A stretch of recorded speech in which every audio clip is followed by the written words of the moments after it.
you doing this to me?" he whispered into her ear. "Why are you treating me this way? Don't you know how much I love you?" Hope snatched her arm free of Shane's hold. "You don't love me, Shane. You've never loved me." A stricken look washed over Shane's handsome face. "How can you say that? We were meant to be together." Hope couldn't keep track of the number of times she'd said the words to Shane, but she had to say them again. Maybe this time he'd listen. "I don't love you, Shane. I never have, and I never will." "You're just playing hard to get. Don't worry, I'm patient. I'll wait as long as it takes for us to be together." "There is no us," Hope wanted to scream. Talking to Shane was like talking to a wall. "How many times do I have to tell you that?" At the moment, Hope would have given anything to turn back the clock to the beginning of summer, to when her best friend Deirdre had asked her for a favor. If she'd known what was going to happen when she'd agreed to help Deirdre out, she'd have said no instead of yes. Just then, an older man wearing a blue work smock called out to Shane. "Hey, Culver! I need you in the back to unload a delivery." Shane nodded to the older man and then focused his attention back on Hope. He gazed at her intently. "This isn't over. Not by a long shot. You belong to me, Hope. You're mine. And if I can't have you, no one else can." Hope swallowed over the sudden lump of fear that had formed in her throat. Even though she'd heard the same words before from Shane, this time there was something different about them.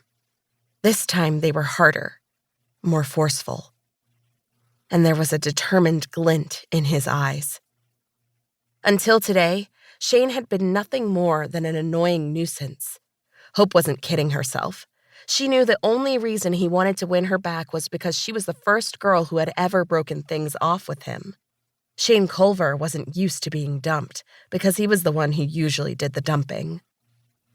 But now, for the first time, Hope started to feel afraid.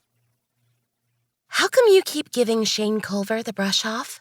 Paige asked after she and Tracy joined Hope out in the mall, loaded down with shopping bags.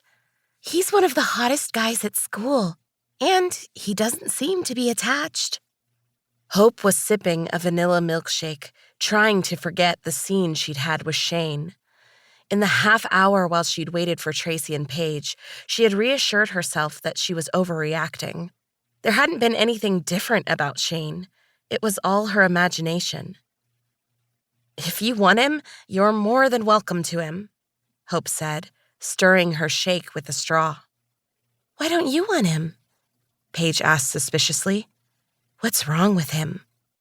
"There's nothing wrong with him, but there's a lot you don't know," Tracy said. "Like what?" Hope finished her milkshake and threw the empty container into the trash can. "Tracy, I don't want to get into this today, okay?" Hope knew Paige was in the dark about Shane because she had moved to Oakwood Heights in September, right after the whole mess with Shane and Deirdre had ended. But she wasn't in the mood to go over ancient history. "Can we just shop?" Paige gave Hope a disappointed look and then shrugged. "Shopping sounds good to me." For the next half hour, Hope, Tracy, and Paige went from store to store, tackling their Christmas lists. But, unlike Tracy and Paige, Hope wasn't having much luck. Either what she wanted to buy was too expensive, or what she did want to buy was out of stock. "Hey, check out that dress!" Paige pointed to a low-cut, strapless black velvet dress in the window of a boutique they were passing. "That would look great on you, Hope." Admiring the dress, Hope knew Paige was right. The dress was a knockout, and the dark color would contrast nicely with her blonde hair. There was just one small problem.